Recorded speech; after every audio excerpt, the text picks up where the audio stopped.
Cervejeiros e cervejeiras, sejam bem-vindos a mais um quadro Verdade ou Mito aqui no canal do Com Cerveja. Eu sou Daniel Dinslaken e o assunto hoje é a água cervejeira.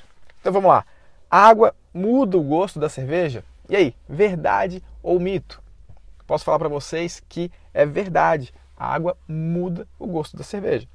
Claro que tem vários aspectos relacionados com isso, que eu vou tratar um pouco. Isso já foi muito verdade, isso já foi tratado como mito e fez talvez muitas pessoas subestimarem a importância da água cervejeira, vamos dizer assim. E hoje, ou há algum tempo atrás, obviamente, já se tem uma preocupação com a água de fato e faz com que algumas pessoas, você talvez ouça falar, que a água é muito importante, que a água muda completamente a cerveja. E você também vai ouvir algumas pessoas falando que a água não tem importância.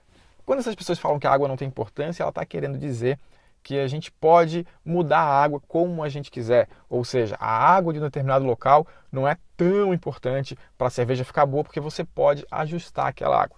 Tá? Basicamente é isso. Mas vamos pensar um pouquinho mais atrás. Historicamente, sim, a água tinha uma importância muito forte na qualidade da cerveja e principalmente em alguns estilos específicos. Isso por conta da composição química dela mesmo, tá? Porque a composição química, os sais que estão dissolvidos ali na água, pode fazer total diferença no resultado final da sua cerveja. Então era muito comum, antigamente, ouvir falar que em Burton a gente tinha águas propícias para fazer as IPAs, que o sulfato é muito alto. Tinha também questão que em Pilsen é uma água específica para poder fazer as cervejas alemãs, e por aí vai. Aqui no Brasil também, daí já tinha, que daí seria um pouco mais aí de mito, falar que a água de Agudos fazia melhor Brahma ou a água de Joinville fazia melhor Antártica. Provavelmente você já deve ter ouvido falar que essas cervejas eram melhores por causa da água. Então, claro, lá no século, até o século XIX, isso era muito característico. Algumas regiões, por conta da composição da água, fazia com que algumas cervejas, estilos de cerveja principalmente, se adaptassem muito bem e ficaram sendo conhecidos aí como clássicos estilos que ficavam melhor. E quando você tentava repetir esse estilo em outros lugares que tinham uma água diferente, você não conseguia chegar exatamente naquele mesmo perfil. Então fica aí a prova de que a água é sim muito importante. Aí o que aconteceu depois de 1900 e pouquinho para cá? Começou a se ter um amplo conhecimento dos sais que podem estar na água, da bioquímica da água e principalmente como ajustar essa água. Então por isso que você talvez ouça pessoas falando aí que não tem importância, porque não interessa como que é a sua água. Você consegue deixar ela igual à água de Burton ou igual à água de Pilsen, entendeu? Lá você consegue, com um ajuste de sais, colocando sulfato, colocando cloreto, bicarbonato, vários sais que você pode ajustar na sua água e deixar ela do jeito que você quer. Então quando a gente fala de ajuste de sais, sim, ele vai influenciar bastante a sua água, tem várias características inerentes à água, afinal de contas a gente tem pelo menos aí 90% de água na nossa cerveja e a composição bioquímica dela vai influenciar, tanto nas reações que acontecem durante o processo de produção da cerveja, quanto no próprio sabor mesmo, no aspecto de sensorial que ela pode ter de acordo com a água que você utilizou. Então, basicamente é isso, ela realmente é importante. Muita gente pode considerar como um mito. Por quê? Ah, não, essa cerveja aqui é boa por causa da água.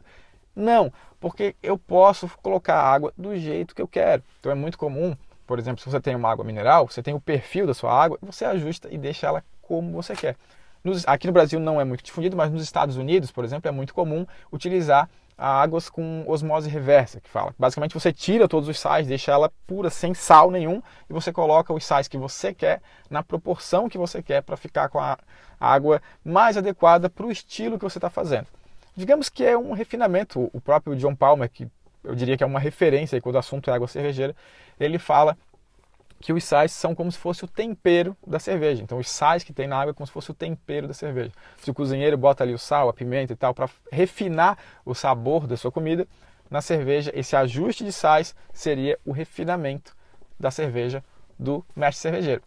E só para fechar aqui, não sei exatamente quando você vai estar vendo esse vídeo, mas é possível que você esteja vendo no dia que ele está entrando no ar, dia 1º de novembro de 2016, ou se você estiver assistindo ele até o dia 6 de novembro de 2016, está rolando o primeiro workshop cervejeiro do Com Cerveja.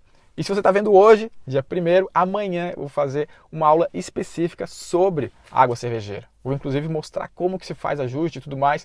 Para quem está participando do workshop, automaticamente já vai receber convite, mas se por acaso você não tiver inscrito no workshop, aproveita, se inscreva, www.concerveja.com.br/workshop, e você vai poder assistir essa aula totalmente gratuita, totalmente online, e até o dia 6 de novembro ela vai estar disponível aí para você poder assistir, certo? Um grande abraço, eu vou ficando por aqui e a gente se vê amanhã no próximo vídeo. Tchau, tchau!